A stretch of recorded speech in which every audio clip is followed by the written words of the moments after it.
내 평생에 너를 능히 대적할 자가 없으리니 내가 모세와 함께 있었던 것 같이 너와 함께 있을 것임이니라. 내가 너를 떠나지 아니하며 버리지 아니하리니 강하고 담대하라. 너는 내가 그들의 조상에게 맹세하여 그들에게 주리라 한 땅을 이 백성에게 차지하게 하리라. 오직 강하고 극히 담대하여 나의 종 모세가 내게 명령한 그 율법을 다 지켜 행하고 우로나 좌로나 치우치지 말라. 그리하면 어디로 가든지 형통하리니 이 율법책을 내 입에서 떠나지 말게 하며 주야로 그것을 묵상하여 그 안에 기록된 대로 다 지켜 행하라. 그리하면 내 길이 평탄하게 될 것이며 내가 형통하리라. 내가 내게 명령한 것이 아니냐. 강하고 담대하라. 두려워하지 말며 놀라지 말라. 내가 어디로 가든지 내 하나님 여호와가 너와 함께 하느니라 하시니라. 이스라엘을 애굽에서 해방시키고 40년 동안 기적으로 이끌었던 모세가 죽은 후에 여호수아라는 사람이 후계자가 됐습니다. 그런데 이 여호수아는 모세와 비교할 때 너무 약했습니다. 모세는 하나님을 직접 대면해서 얼굴에 광채가 나던 사람이고 애굽 왕 바로가 굴복한 대단한 능력자이고 그 앞에서 홍해가 갈라지고 반석에 물을 냈던 엄청난 사람입니다. 그런데 여호수아라는 사람은 존재감이 없습니다. 그동안은 이 모세의 수종드는 시종이었습니다. 게다가 그 이름만 가지고는 누군지 알지 못해서 눈의 아들이라고 아버지 이름을 붙여놓아야 그 집 자식이구나 하는 정도로 그렇게 아주 이름도 없는 미약한 사람이었습니다. 여호수아는 자기가 너무나 약하다는 걸 알기 때문에 고민이 됐습니다.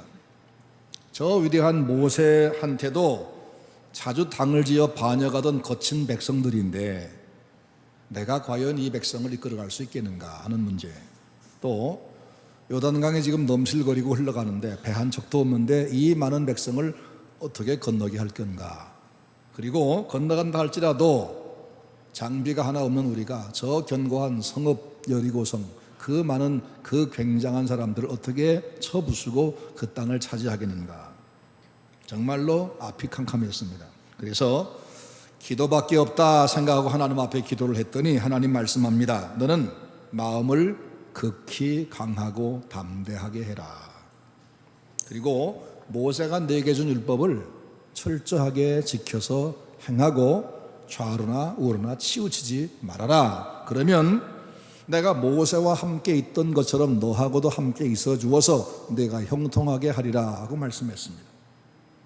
하나님은 당신의 사람들이 당신 말씀 위에 굳게 서서 흔들리지 않기를 원하십니다. 똑바로 서게 원하십니다. 치우치지 아니하고 바른 중심 잡은 신앙인 되기를 바라십니다. 말씀에서 벗어난 신앙은 그들이 모인 교회가 아무리 크고 그 개인의 신앙이 아무리 열정적이라 할지라도 하나님과 관계가 없고 구원받을 수가 없습니다. 지난주일 설교에서 예로 들었던 바울이라는 사람은 같은 하나님을 믿고 있었고 같은 구약 성경을 보고 있었지만 그가 성경을 잘못 보고 예수를 잘못 보았을 때는 하나님의 원수였다고 자기가 고백했습니다. 하나님이 보내신 구주를 죽이려고 그 일에 열심내는 어리석은 자였습니다. 그러니까 말씀에서 벗어난 치우친 신앙은 아무리 열심을 내도 하나님의 원수이고 그 영혼이 구원받지 못한다는 얘기입니다. 마태복음 7장 23절 말씀 보면 주여 주여 우리가 주의 이름으로 귀신을 쫓아내며 주의 이름으로 많은 권능을 행하지 아니했습니까? 라고 마지막 심판대 앞에 일단의 무리가 와서 고백할 때에 그때 말씀하기를 내가 밝히 말하되 내가 너희를 도무지 알지 못하니 불법을 행하는 자들아 내게서 떠나가라 하리라 하고 분명히 못을 박아 말씀했습니다. 그러니까 신앙생활은 열심히 한다는 게 중요한 게 아니라 바르게가 중요하다는 겁니다. 어떤 신앙이 치우친 신앙이며 그 치우친 내용이 무엇인가, 그리고 바른 신앙은 무엇일까 오늘 살펴보겠습니다. 크게 첫째, 기복주의 신앙은 치우친 신앙입니다. 우리 민족은 수많은 귀신들을 섬겨온 우리 조상들을 가지고 있습니다.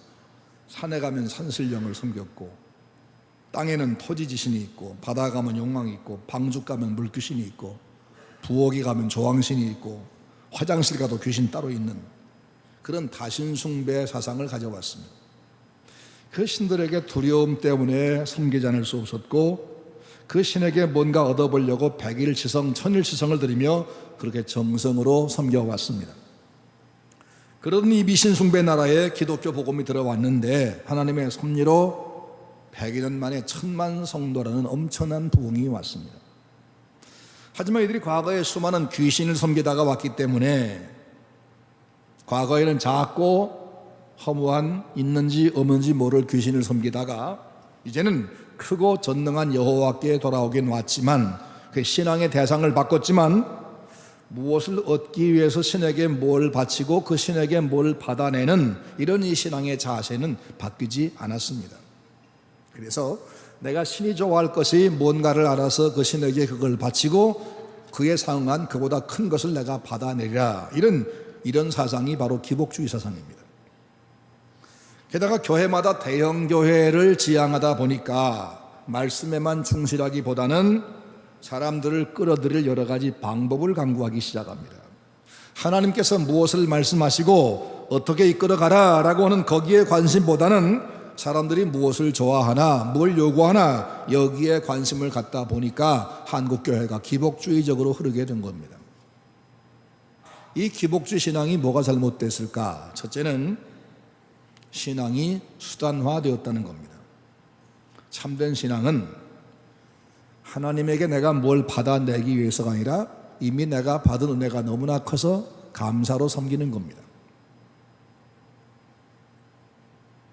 참된 신앙은 나 같은 것을 당신의 형상으로 창조해 주시고 나에게 예수를 보내서 나를 구원해 주시고 나에게 오늘도 성령을 보내 나를 이끄시는 그 은혜가 너무 감사해서 내 생활 속에서 그분의 말씀에 순종함으로 이 땅에 주님의 나라가 이루어지게 하는 것입니다. 그런데 이 기복주의 신앙은 뭐냐면 예수님의 힘을 빌려서 재앙을 막고 복을 불러오는, 그래서 취직 예수, 장가 예수, 성공 예수, 합격 예수, 건강 예수, 이게 한국교회의 특징이 되어 있었습니다.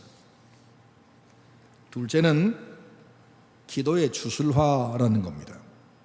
기도가 뭐냐면 땅 위에 사는 연약하고 무지한 인생이 하늘의 하나님께, 우리를 지으신 그분에게 내가 어떻게 살아야 됩니까? 그리고 어떻게 살아야 하나님의 말씀대로 따를 수 있습니까? 하며 길을 묻고 그 힘을 구하는 것인데, 이 기복신앙은 뭐가 있느냐면 자기 잘못을 고하고 하나님의 도움을 청하는 것이 아니라 거기는 회개가 없고 일방적인 요구뿐입니다. 참된 기도에는 회개와 감사가 선행하는 법인데 주술적 기도에는 자기의 필요한 것만 열심히 간구해야 되는 것이 특징입니다. 그래서 병 낫게 해주시오, 아들 낳게 해주시오, 성공하게 해주시오, 세상의 기복 종교와 다를 바가 없게 되어버리고 만 겁니다. 그래서 축복기도 예언기도를 너무 좋아합니다. 그 다음에 세 번째 잘못은 은사의 물질화입니다. 은사란 하나님과 다른 사람을 섬기기 위한 도구로 하나님이 맡겨주신 연장입니다. 그런데 그 연장을 사람들이 막 빌려주기도 하고 가르쳐주기도 합니다. 어디 가면 저 전봇대에다가 방언 처음부터 자세하게 가르쳐줍니다.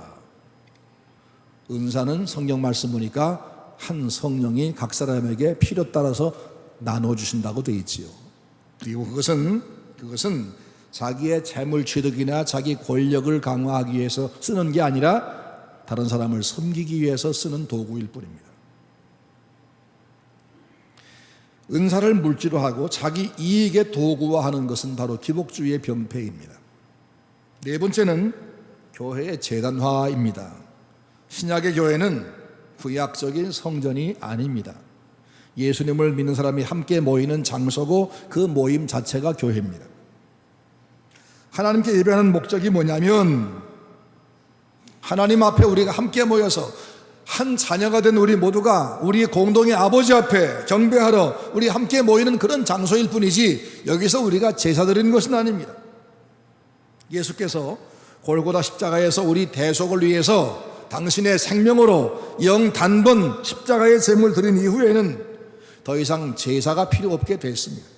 그래서 이제는 하나님의 말씀대로 사는 생활의 제사가, 사한 제사가 필요하지, 제단 쌓아놓고 제사하는 제사가 필요 없게 됐기 때문에 제사도 제단도 필요 없는데, 근데 도시에 2층 방 하나 세를 내가지고 구국재단, 기도재단 이래가지고 거기 모여서 예언기도, 신유, 방언, 축복기도, 안수기도가 행해지는 것은 이게 바로 재단이란 말들이 지금 쓰여지는 게 바로 기복에 나온 겁니다. 게다가 이제 요즘엔 교회 예배당마저도 재단상을 설치하기 시작했습니다. 고급 강대상을 잘 꾸며서 저 중앙 벽 쪽에다가 돌려놓습니다. 양쪽에 촛대 촛불을 켜놓습니다. 그 가운데다 성경책 큰 걸 쫙 펼쳐놓습니다. 그리고 그것을 제단상이라 부릅니다. 이 제단상을 놓은 교회는 하나님 말씀 증거하는 강단은 가운데 있지 않고 저 귀퉁이로 내쫓아 버렸습니다. 여기는 말씀이 중요한 게 아니라 제사가 중요하다. 왜? 내 축복을 불러오려면 뭔가 신이 요구하는 것을 바쳐야 되니까. 이게 잘못된 겁니다. 우리는 하나님이 내 요구를 들어주기 때문에 조건부로 섬기는 것이 아닙니다. 그분은 나의 창조주십니다. 내 죄를 이미 용서하신 나의 구주입니다. 이미 오늘 우리에게 여기까지 공급하고 인도하여 오신 분이 주님이십니다. 우리 앞길을 그분이 책임지겠다고 약속했습니다. 그러기에 내게 그분이 고난 주시거나 평안 주시거나 그 어떤 경우에도 우리는 그분을 섬기는 것이 당연한 겁니다. 이게 바로 신앙의 기본입니다. 그런데 하나님에게 내가 뭔가를 받아볼까 하는 이런 생각, 장사 속으로 하나님을 예배하는 것, 이것은 미신에서 온 기복신앙인 것입니다. 여러분에게 그런 신앙이 남아있지 않은지 살펴보시기 바랍니다. 크게 두 번째로 치우친 신앙은 환상주의 신앙입니다. 성경에 믿음은 바라는 것들의 실상이요 보지 못하는 것들의 증거라, 그런 말씀도 있고, 내게 능력 주시는 자 안에서 내가 모든 것을 할 수 있느니라, 이런 말씀도 있습니다. 하지만 그 말씀을 한국교회는 많이 왜곡 해석하는 사람이 있습니다. 이 말씀은 뭐든지 믿기만 하면 그렇게 이루어진다, 확신을 가지면 환상대로 되어진다, 이런 말씀이 절대로 아닙니다. 사도 바울이 그 말을 할 때는 그가 그동안 온갖 고난을 감수하며 복음을 전파하는 중입니다. 그동안 수없는 고난 속에서 복음을 전해왔고 앞으로도 그에게 그런 고난이 계속 예상됩니다. 내가 앞으로 어떤 고난, 역경, 굶주림, 추위, 멸시, 죽음 이런 게 온다 해도 그 어떤 환경 속에도 나는 주의 뜻대로 사는 비결을 배웠다, 이 말이었습니다.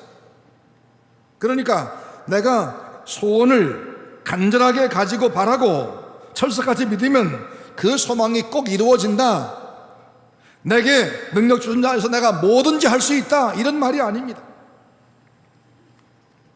내가 내 소원을 간절하게 바라고 믿으면 그렇게 꼭 이루어진다, 이런 사상은 자기 신념, 자기 주문을 믿는 것이 하나님을 믿는 신앙이 아닙니다. 기억하시기 바랍니다. 이 환상주의 신앙은 뭐가 잘못됐을까? 첫째는 자기 환상을 하나님 주신 계시라고 착각하는 겁니다. 30평 아파트에 이사 가고 싶다, 내가 집을 사고 싶다 그러면 그것을 상세하게 그려보고 꿈꾸고 바라고 매일매일 믿으면 결국 그렇게 좋은 집에서 내가 살 수 있게 된다, 이런 얘기를 많이 들었죠. 그건 자기 환상이지 하나님 계시가 아닙니다. 말씀에 위반된 것이라도 내가 소망을 가지고 주님이 줄 거야 라고 믿기만 하면 주님은 줄 수밖에 없습니까? 하나님이 언제부터 우리 인간의 감정의 노예가 됐습니까? 상상임신이라는 게 있는데 그것은 배는 불러오지만 아기는 낳을 수가 없습니다. 아기에 대한 간절한 사모함이 지나쳐서 자기가 임신했다라고 착각하는 나머지 일정 기간 동안 배가 불러오는 겁니다. 그 상상 임신이 아기를 낳을 수 없습니다. 자기 소원을 예수의 이름에 얹어 빌면 결국 이루어진다. 이건 상상 임신과 똑같은 겁니다. 또 이 환상주의 신앙의 두 번째 잘못이 뭐냐? 그것은 적극적인 자기 사고방식을 믿음이라고 착각하는 겁니다. 하면 된다. 기필코 이루어진다. 난 할 수 있어. 해내고 말 거야. 이런 것을 적극적 사고방식이라 그럽니다. 나는 안 돼. 할 수 없어. 나는 여러 번 실패했어. 나는 되는 게 없어. 이런 이 소극적 사고방식보다는 100배 낫습니다. 하지만 이것이 기독교 신앙은 결코 아닙니다. 기독교는 뭘 믿느냐? 하나님이 살아계신 것을 믿고, 오늘도 내가 그분에게 나올 때 그분 내게 상 주신다는 걸 믿고, 그분이 내게 약속한 계시의 말씀을 믿는 겁니다. 아브라함은 90살 넘어지면서 아들을 심히 기다렸습니다. 그런데 아브라함이 아들을 기다린 것은 자기 마음속에 아들을 갖고 싶다, 이 소망이 간절해서 기다린 것이 아닙니다. 하나님께서 내가 너에게 아들을 주어서 그 아들 내 씨로 말미암아 한 민족이 이루어지고 그 민족으로 천하 만민이 복을 받게 하리라 약속했기 때문에 그 약속의 말씀을 믿은 겁니다. 주신 말씀 붙들고 믿어야지, 말씀이 없는데 자기 환상을 믿는 것은 다 헛개비입니다. 믿음이 바라는 것들의 실상이긴 하지만 거기는 이미 주신 약속이 전제되어 있습니다. 주신 약속이 없는데 뭘 믿습니까? 아브라함한테는 내가 너에게 씨를 주어서 네 씨가 천하 만민을 복되게 하리라 이 약속을 이미 주셨고, 우리에게는 하나님이 보낸 아들을 믿으면 네 죄 용서해 주고 내가 너를 내 자식을 삼아주마, 이 약속을 주었습니다. 우린 그걸 믿는 겁니다. 하나님께서 아브라함에게 아들 주겠다는 그 계획과 약속이 없었더라면 아브라함이 100살이 아니라 500살까지 믿어도 소용이 없는 일입니다. 따라서 예수 믿으면서도 근거도 없는 환상을 믿지 마시고 성경 말씀을 믿는 여러분 되기를 주의 이름으로 축원합니다. 크게 세 번째 잘못된 신앙은 뭐냐? 현실주의 신앙입니다. 옛날에 이것을 신신학이라 불렀습니다. 해방신학, 혁명신학, 여성신학, 노동신학, 상황 따라 이름이 바뀌는 현실주의 신앙. 이 현실주의 신앙은 이 세상에서 우리가 하나님의 나라를 만들어야 된다, 이런 철없는 사명감에서 시작된 겁니다. 하나님께 죄 지은 것에 대한 용서를 비는 것, 그래 용서를 받는 것, 내가 영생 얻는 것, 내세와 영생을 사모하는 것, 이거보다는 이 땅에 대한 사명과 의무감과 관심으로 채워지는 것이 바로 현실주의 신앙입니다.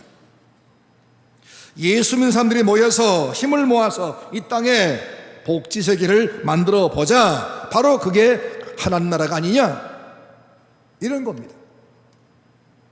목사가 세상 정치 활동에 앞장서는 분들이 있습니다. 이유가 뭔지 아십니까? 인간의 정치적인 노력으로 하나님 나라를 이 땅에 이루어보자는 이 현실주의 신앙, 성경에 없는 신앙을 가지는 겁니다. 이것은 뭐가 잘못되느냐? 첫째는 목표를 이탈했습니다.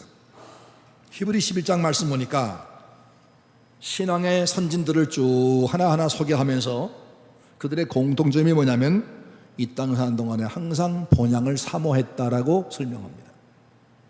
그리고 그 본향을 바라보며 믿음을 따라 죽었다고 했습니다.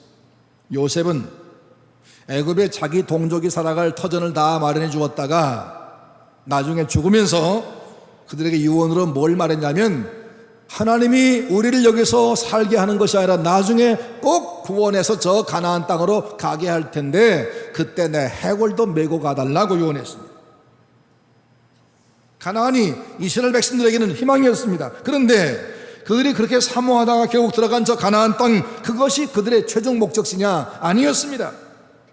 이스라엘은 가나안 땅에서 참된 안식을 얻지 못했습니다. 다만 그 땅은 하나님 약속한 진짜 가나안 천국을 상징하는 도구였을 뿐입니다.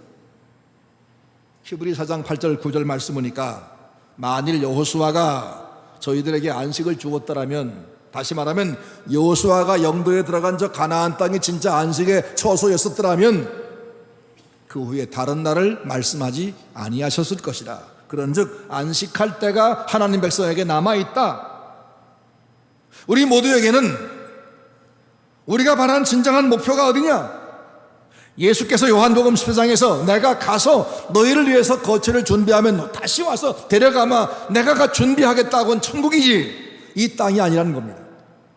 그런데 이 현실주의 신앙인들은 천국과 예수님 재림을 의아해 합니다. 그럴 수 있을까? 안 믿어져. 그러면서 우리들의 힘으로 이 땅에 천국을 만들어 보자 이렇게 정치운동하는 겁니다. 이들은 목표를 이탈해 버렸습니다. 이런 운동에 여러분 참여하지 마시기 바랍니다. 천국은 인간이 만들 수 있는 나라가 아닙니다. 천국은 이 땅의 어떤 복지 국가로도 대체될 수 없습니다. 우리 신앙인의 목표는 정치적인 목적으로 그 노력으로 어떤 복지 국가 만드는 것이 아니라 하나님 준비하신 천국에 나와 내 가족과 이웃이 함께 들어가는 것입니다. 둘째, 이 현실주의 신앙은 뭐가 잘못되느냐? 참된 가치관을 잃었습니다.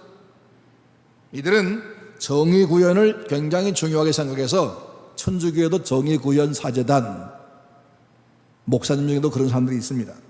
이들은 이 정의구현과 지상낙원 건설이라는 것이 목표가 되고 보니까 이 목표를 위해서는 집단행동과 폭력도 가능하다라고 생각합니다. 그리고 실제로 사용합니다. 그래서 북한이 하나님 나라가 거의 다 이루어졌다라고 착각해 있었습니다. 하나님 나라입니까? 지옥이지요. 참 철부지한 생각입니다. 성경은 예수 그리스도의 피 뿌린 복음을 증거해서 예수를 믿게 함으로만 하나님 나라가 이루어진다고 말씀했는데 이 현실주의 신앙은 전도, 기도 이런 건 다 무기력한 소리다. 그걸 가지고는 세상이 안 바뀐다. 우리가 집단 행동을 해서 이 땅에 복지 국가를 만들어 놓자는 겁니다. 이들이 어떻게 빗나가는지 아십니까? 이들은 천국을 지상의 유토피아로 대체했습니다. 그리고 전도나 기도나 선행의 모범을 바꿔서 정치적인 집단 행동으로 바꿔버렸습니다. 때로는 폭력혁명도 필요하다. 그래서 WCC가 공산화 운동을 위해서 선교 헌금을 많이 썼습니다. 성경에 찾아볼 수 없는 사상입니다. 그걸 어떻게 성경이 말씀하는 신앙이라 할 수 있겠습니까? 주님께서 말씀했죠. 검을 집에 꽂아라. 검을 쓰는 자는 검으로 망하느니라. 현실주의 신앙은 성경적인 신앙이 아닙니다. 절대로 따라가지 마시기 바랍니다. 크게 네 번째, 이단을 따라가는 신앙입니다. 사탄의 하수인인 사람이 교주가 된 이단 종교는 사람을 직접적으로 죽입니다. 사람 영혼을 죽입니다. 몸도 죽입니다. 이단 종파 안에는 기복주의 신앙, 환상주의 신앙, 현실 신앙이 다 들어있지만 그보다 훨씬 더 무섭습니다. 사탄은 이단의 교주를 통해서 사람을 직접 억압하고 마취시켜서 하나님이 아닌 사탄을 섬기도록 하다가 망하게 합니다. 이들은 이 교주들은 하나님을 몰라서 성경을 잘못 해석해서 엉뚱한 데로 가는 것이 아니라 마귀가 하는 것을 뻔히 알면서 사람들을 지금 그리 끌고 가는 악한 사람들입니다. 요한복음 10장이 말씀한 대로 도적이 오는 것은 죽이고 멸망시키는 것뿐이라고 했어요. 여러분, 세월호 침몰 사건에서 아직도 이해할 수 없는 일이 있죠. 배가 순간적으로 침몰한 것이 아니라 여러 시간 두고 서서히 넘어졌습니다. 그날 그 바다가 폭풍 치는 바다가 아니라 비교적 잔잔했습니다. 그러니까 승객들에게 구명동이 입히고 다 바다로 뛰어내리게 했으면 한 명도 죽지 않을 수 있었습니다. 그런데 선원들은 본사와 여러 시간 걸쳐 수십 통화의 전화를 하면서 승객 구원할 생각은 하지 않고 가만히 배에 있으라 방송하고는 선원들은 다 빠져나가 도망가 버렸습니다. 이해가 됩니까? 도무지 이해가 안 되지요. 저는 그날부터 그 순간에 이거구나 알아차렸습니다. 사탄이 사람들을 죽이려고 작정하고 시킨 겁니다. 그렇게 많은 사람을 죽인 유병헌이는 잘 됐습니까? 사탄이 그 교주를 살려냈습니까? 천만 원, 수천만 원짜리 속옷 명품을 걸치고 겉옷을 거치고 천만금을 모으고 여기저기 엄청난 땅을 사놨지만 하나님처럼 군림하더니 결국 수백 명 사람 죽이고 자기도 비참하게 죽었습니다. 저 전라남도 어떤 매실밭에서 혼자 죽어 썩어 있었는데 구더기가 얼마나 달라붙었는지 죽은 지 20일도 안 되는데 6개월 이상 된 사람처럼 해골만 남았더라고 않습니까? 장의사 사람의 말에 의하면 평생 그렇게 많은 구더기를 내가 본 적이 없답니다. 헤롯이 교만하다가 충이 먹어 죽었다 했는데 유병언이가 어리석은 사람들 속에서 하나님 노릇을 하고 자기가 하나님이란 암시로 야훼라는 하나님 이름을 조금 바꿔서 아해라고 이름 지어가면서 그렇게 하더니 결국 그렇게 망했습니다. 그가 그렇게 떠받들던 사탄 대장은 그를 구원하지 않았습니다. 구원할 힘이 없습니다. 그가 사람, 인기, 권세, 돈 다 벌었던 것은 그의 그 천재적 사기성에서 나온 건데 봉이 김순나리가 기절할 정도로 돈 버는 기술이 대단했습니다. 이상한 이름들을 지어주고 그것을 가지고 상표를 만들게 해서 674개의 상표 특허를 냈답니다. 그리고는 물건을 다 판다는 그 판매망을 통해서 파는데 그가 이름 지은 물건 하나가 팔릴 때마다 로열티를 다 받았답니다. 이번 사고 난 배도 세상을 초월한다 그런 이름으로 세월호라 이름 짓고는 그 배가 한번 출항할 때마다 100만 원씩 받았답니다. 시원치 않은 작품도 아닌 사진을 찍어놓고는 그 로비에서 저 프랑스 루블 박물관에 잠깐 전시해놓고는 내 그림이 그만큼 수준 높다 그래가지고 수천만 원씩 계열사에 강매해서 회사는 다 거달나게 하고 자기는 돈을 챙겼습니다. 여러분, 이 천재적인 아이디어, 이 악한 아이디어가 어디서 왔을까요? 사탄이 준 겁니다. 줄 수 있습니다. 라면 한 개 팔 때마다 로열티를 받는다. 배 한 번 나갈 때마다 출항료를 받는다. 어디서 이런 기가 막힌 지혜가 나옵니까? 일반 회사에 그걸 요구하면 누가 들어주겠습니까? 사탄은 기상천외한 지혜와 능력을 가지고 있습니다. 마태복음 4장 말씀 보니까 그 사탄이 예수님에게 와서 너 왜 꿈을 대느냐? 지금 이 성전 꼭대기에서 그냥 맨몸으로 뛰어내리면 천사가 와서 너를 받들어 줄 거 아니냐? 그러면 한순간에 네가 하나님 아들로 인정되지 않겠느냐? 라고 유혹했고 네가 나한테 한 번만 절하면 내가 천하만국과 영광을 다 주겠다 그럴 때 예수님 뭐라고 말씀했죠? 너희는 어디서 사기쳐? 거짓말하지 마 이렇게 말씀했습니까? 아닙니다. 인정했습니다. 너한테 그런 능력이 있는 걸 내가 안다. 하지만 나는 하나님께만 경배할 거다. 하나님 시험하지 말라 라고 했습니다. 성경은 사탄을 세상의 권세 잡은 자라고 말씀했습니다. 이 유병언이가 사탄에게 도움받아서 부자가 되고 권력을 얻었으니 사탄에게 뭔가 바쳐야 하지 않겠습니까? 뭘 바칠까요? 그게 바로 사람의 영혼 망하게 하는 겁니다. 사탄은 세월을 침몰하게 만들고는 그 배에 탄 수많은 영혼들 앗아간 겁니다. 배가 순간적으로 침몰한 것이 아닙니다. 여러 시간 두고 서서히 넘어갔습니다. 잔잔한 바다에게 승객들의 구명등이 비며 뛰어내리라 그러면 다 구원할 수 있습니다. 그 긴박한 시간에 승무원들은 승객 구원은 하나도 노력하지 아니하고 배에서 아무도 못 내리게 하고 선원들만 모두 도망친 승객만 도망친 선원만 도망친 이유 그것은 바로 승객들의 그 영혼을 사탄에게 주어야 하기 때문입니다. 유병언이가 자기 주인인 사탄에게 그들 생명을 제물로 바치기 위해서 선원들이 구명 작업을 못하게 막았던 겁니다. 억측입니까? 사탄을 아는 사람이라면 금방 눈치를 채는 겁니다. 사람을 멸망시키던 사단은 이단을 만들어 놓고 교조를 신격화하게 만들고 사람을 그 앞에 굴복하게 합니다. 그리고는 진리에서 떠나게 하고 교조에게 돈과 권력을 몰아준 다음에 그 다음에는 결국 사람을 죽이게 하는데 이단 종교 치고 사람 안 죽인 종교가 어디 있습니까? 정신 차려야 됩니다. 여러분 가족 중에 이단에 빠진 일 있으면 목숨 걸고 건져내시기 바랍니다. 기복주의 신앙, 환상주의 신앙, 정치 신앙, 그리고 그보다 더 무서운 이단,